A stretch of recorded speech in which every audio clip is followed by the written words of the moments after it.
आपल्या चॅनलला जोडल्या गेलेल्या सर्व दर्शकांचे मी ॲस्ट्रोपंडित श्रीपाद नाईक मनपूर्वक स्वागत करतो। आज आपण मिथुन राशीची वार्षिक राशी भविष्यवाणी 2026ची या शॉर्टमध्ये बघणार आहोत। तुम्हाला पूर्ण व्हिडिओ सुद्धा चॅनलमध्ये बघायचा असेल तर चॅनलमध्ये जाऊन आपण बघू शकता।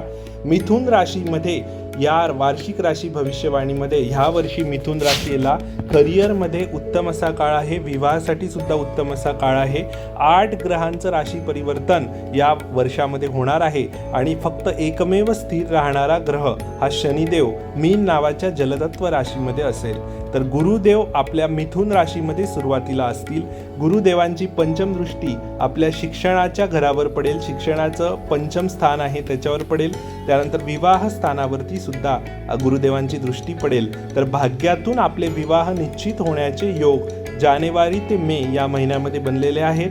त्यानंतर जूनमध्ये गुरुदेवांचं राशी परिवर्तन कर्क राशीमध्ये होईल, तेव्हा आपल्या करिअर हाऊसवरती गुरुदेवांची दृष्टी पडेल। जून ते ऑक्टोबर करिअरसाठी आपल्या उत्तम काळ असेल, सुवर्ण काळ तो म्हणता येईल, कारण गुरुदेवांची अमृत दृष्टी शनीवरती पडते आणि शनिदेव तेव्हा पुन्हा जुलैमध्ये वक्री अवस्थेत असतील। त्यामुळे करिअरमध्ये खूप उन्नती आपल्याला पाहायला मिळेल आणि गुरुदेव आपले तृतीय स्थानामध्ये शेवटच्या 2 महिन्यांमध्ये नोव्हेंबर आणि डिसेंबर या महिन्यामध्ये जातील।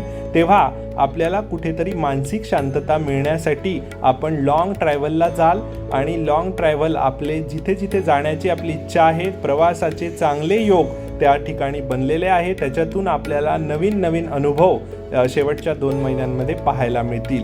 पुन्हा विवाहाच्या संधी येतील तेव्हा सुद्धा आपल्याला शेवटच्या 2 महिन्यांमध्ये। त्यामुळे हे वर्ष करिअर, विवाह, लव रिलेशन, त्यानंतर प्रवास या सर्व दृष्टीने मिथुन राशीचं अनुकूल असेल। सुरुवातीचा जो पिरियड असेल जानेवारी ते मे हा थोडा संघर्षमय जाईल, त्यानंतर आपल्याला त्यामध्ये प्रगती पाहायला मिळेल। त्यामुळे मिथुन राशीसाठी हे वर्ष मध्यम ते चांगल्या स्वरूपाचं असेल असं आपण म्हणू शकतो। उपायांच्या दृष्टीने विचार केला असता गणपती अथर्वशीर्षाचा डेली पाठ करणं आपल्याला बंधनकारक असेल। Thank you so much.